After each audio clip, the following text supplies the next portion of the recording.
Supreme court का जो फैसला आया है वक़्त को लेकर के, उस पर हमारे साथ बातचीत करने के लिए मौजूद हैं पूर्व केंद्रीय मंत्री, साथ ही बीजेपी के वरिष्ठ नेता मुख्तार अब्बास नकवी। सर, जिस तरीके से सुप्रीम कोर्ट ने फैसला दिया है, उसको लेकर के आप कैसे देखते हैं? देखिए, जो वक़्फ़ का वर्तमान सिस्टम था, उसका जो संवैधानिक या संसदीय सुधार हुआ है, वो धार्मिक आस्था के संरक्षण और प्रशासनिक व्यवस्था के सुधार से जुड़ा हुआ था।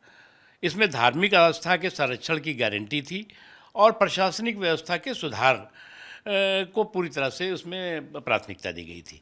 लेकिन अफ़सोस की बात है कि जो इस तरह के जो हमारा संवैधानिक सुधार है, उस पर सांप्रदायिक प्रहार करने वाले वो लूट की लंपट लाबी, जो लूट को की 100% छूट का लीगल लाइसेंस चाहती है, वो लामबंद हो गई।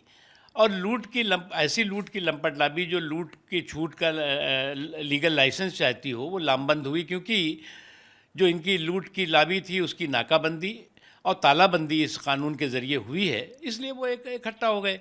और उन्होंने जो है पहले से ही वक्फ के पूरे सिस्टम को टचमी-नाट बना दिया था। इस संसद के कानून को, ज़मीन के कानून को आसमानी किताब बना दिया था कि साहब इसको कोई छू नहीं सकता, अगर छुओगे तो जल जाओगे। और उन्होंने जो है जिस तरह से इस पूरे के पूरे वक्फ सिस्टम पे जो अराजकता और उद्दंडता की पराकाष्ठा थी, वक्फ सिस्टम को लेकर के एक अव्यवस्था थी, अविश्वास पूरे देश में था, उसको जो है इस सुधार के ज़रिए करेक्ट किया गया। ये बेहतरी के लिए वक्फ सिस्टम के लिए भी है और देश के लिए भी था।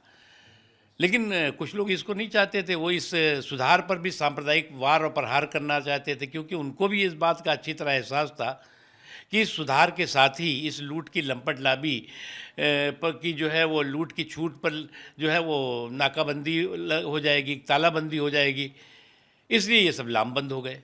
लेकिन सुप्रीम कोर्ट ने ये कहा है कि 3 मुद्दे जो हैं, जिस पर अंतरिम रोक लगाई है, एक तो वक्फ यूजर डिनोटिफिकेशन पर रोक, कलेक्टर की शक्ति पर रोक और गैर मुस्लिमों को शामिल करने पर इस पर रोक लगाई गई। इसको लेकर के जो विपक्ष के कई नेता कह रहे हैं, काफ़ी खुश हैं और कह रहे हैं कि सुप्रीम कोर्ट ने सही फैसला दिया। देखिए, पहली बात एक बात समझिए आप कि ये वक़्त जब सुधार हुआ तो इसमें तमाम स्क्रूटनी हुई, जॉइंट पार्लियामेंट्री कमेटी में स्क्रूटनी हुई, पार्लियामेंट के दोनों हाउसेज़ में स्क्रूटनी हुई, जो भी इसके जो है वो स्टेक होल्डर्स थे उन्होंने अपनी अपनी बातें रखी।